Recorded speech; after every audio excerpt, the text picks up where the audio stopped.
आज हम लोग गोलीय दर्पण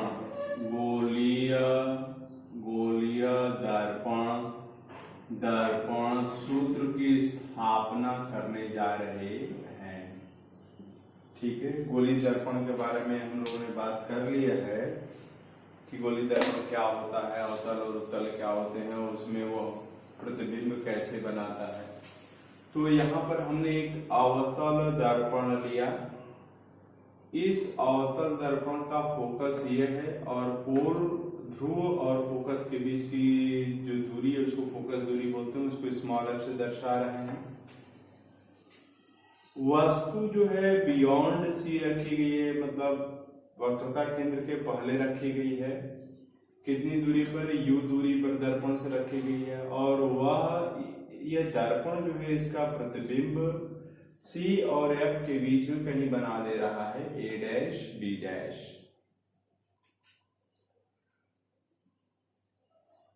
तो ये जो प्रतिबिंब है वह ध्रुव से V दूरी पर बन रहा है। तो यहाँ पर हमने दर्शा दिया है कि ये V दूरी पर बन रहा है। ठीक है, वक्रता केंद्र से ध्रुव के बीच की दूरी जो है वक्रता त्रिज्या है और हम जानते हैं कि वक्रता त्रिज्या जो है फोकस दूरी का डबल होती है, यानी R = 2F के बराबर होती है।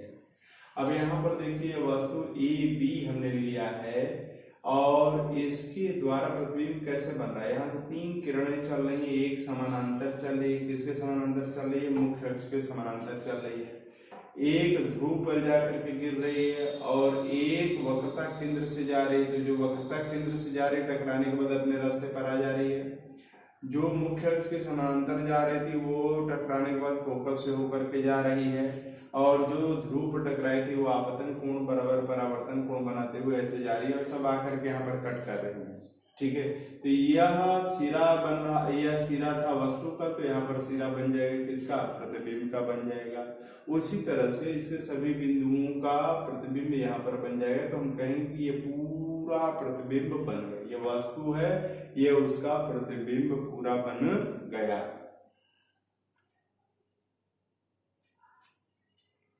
अब दर्पण सूत्र क्या है? दर्पण सूत्र ये है कि वस्तु की ध्रुव से दूरी, प्रतिबिंब की ध्रुव से दूरी और फोकस दूरी में जो आपस में संबंध होता है उसी को हम दर्पण सूत्र बोलते हैं। ठीक है, तो इसके लिए हम लोगों ने क्या किया, इस दर्पण सूत्र को स्थापित करने के लिए यह केस एक लिया है। कोई भी केस लेकर के इसका स्थापना किया जा सकता है। तो हमने वस्तु को जो है C के पहले रख करके प्रतिबिंब बनाया, उसके हिसाब से किया।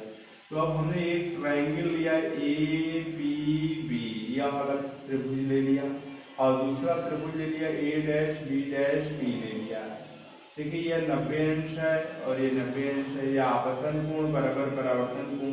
तो दो त्रिभुजों में अगर दो कोण अगर आपस में बराबर हो जाते हैं तो वो त्रिभुज क्या हो जाते हैं?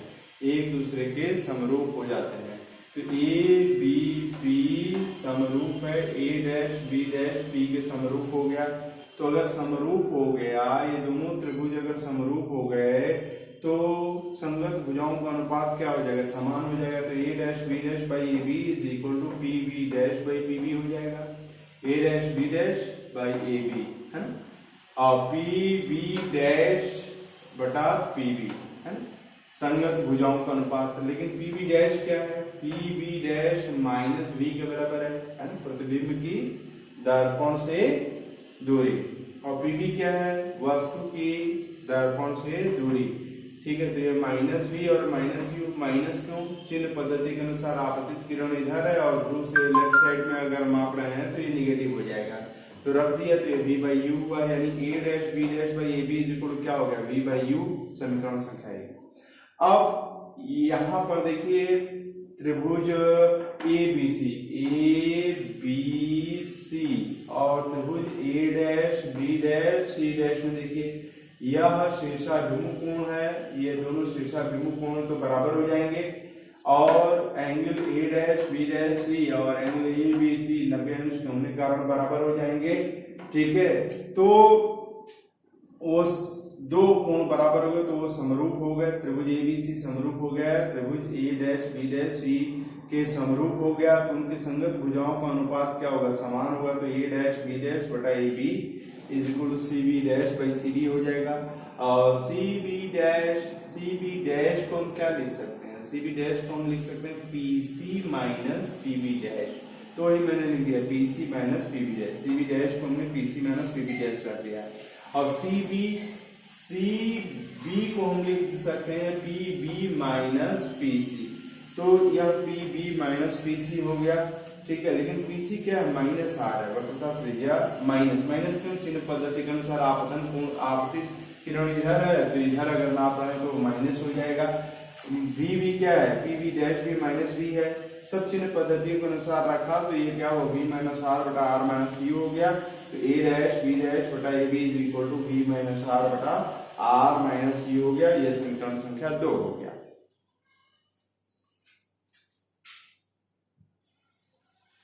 अब समीकरण संख्या 2 और समीकरण संख्या 1 को देखिए, लेफ्ट हैंड साइड बिल्कुल सेम है, A dash B dash by A B और A dash B dash by A B है ना, ये बिल्कुल बराबर है। तो हम लेफ्ट हैंड साइड दोनों का बराबर है तो राइट हैंड साइड भी बराबर हुआ, तो इसी से v बटा u बराबर v माइनस आर बटा आर माइनस यू, और इसको ये तिरछा घुमा करके जो है इस तरह से हल करते हुए आए हैं, तो 1 by V plus 1 by U is equal to 2 बटा आर है, लेकिन आर बराबर क्या है, ट्वाइस ऑफ एफ होता है, फोकस दूरी का डबल होता है, तो 2 कट गया, तो ये देखिए 1 by V plus 1 by U is equal to 1 by F होगा। यही गोलीय दर्पण सूत्र है।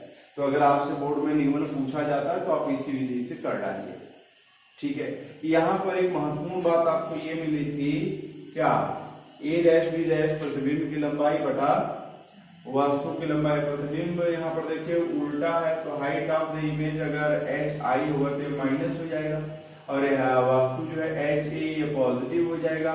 तो वस्तु की ऊंचाई A dash B dash minus height of the image by height of the object is equal क्या हो गया, v बटा u हुआ। तो इसे क्या मिलेगा, height of the image by height of the object is equal to minus v बटा u हो जाएगा। तो प्रतिबिंब की लंबाई बटा वस्तु की लंबाई, इन दोनों के अनुपात को हम क्या बोलते हैं, रेखीय आवर्धन। रेखीय आवर्धन।